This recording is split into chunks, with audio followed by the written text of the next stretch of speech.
She's, I think, the first ASMR artist I ever watched, maybe. But she does these like ear-to-ear close-up whispering videos, which I love. I always watch them to go to sleep, or not always, but often. And oh, and by the way, I have some objects also here to make some trigger sounds a little bit in the background, because I like that too. But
which I enjoy myself when ASMR artists do them.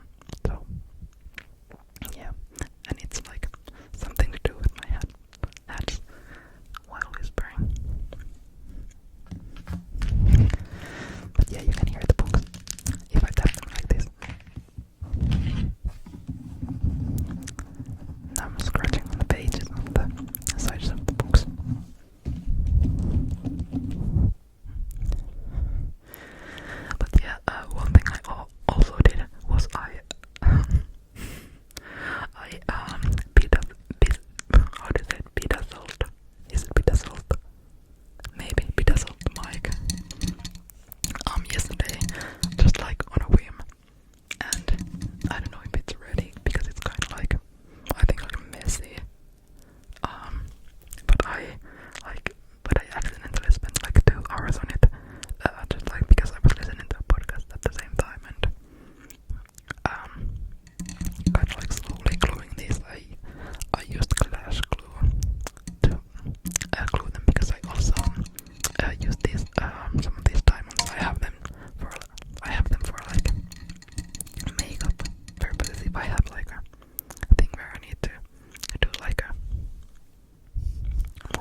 kind of like kind of nice looking, maybe. So, but I'm not the one watching my own videos, so it's not really about me. Even though I am making these videos because I think it's fun, I'm not like expecting a huge amount of people to watch this. But still, the people who watch this, I would like you to like them. So yeah, let me know. But yeah, I think I'll move on to the story now. I have it here on my iPad. Let me just put the passcode in. Oh, I put my phone's passcode accident. Oops. But yeah, this has. Where do I put this? Where do I put this? Maybe here. Or is this? This is maybe.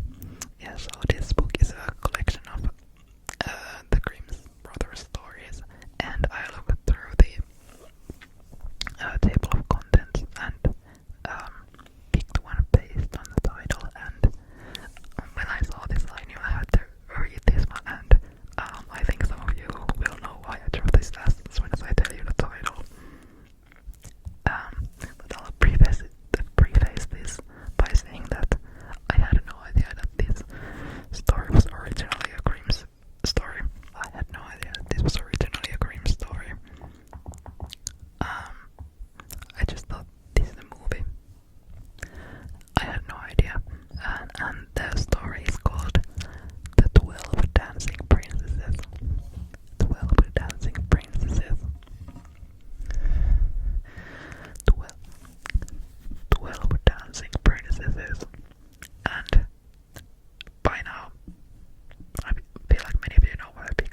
dressed themselves at the glass and skipped about as if they were eager to begin dancing.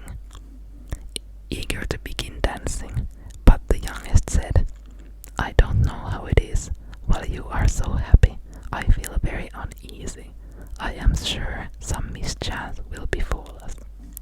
You simpleton, said the eldest, you are always afraid.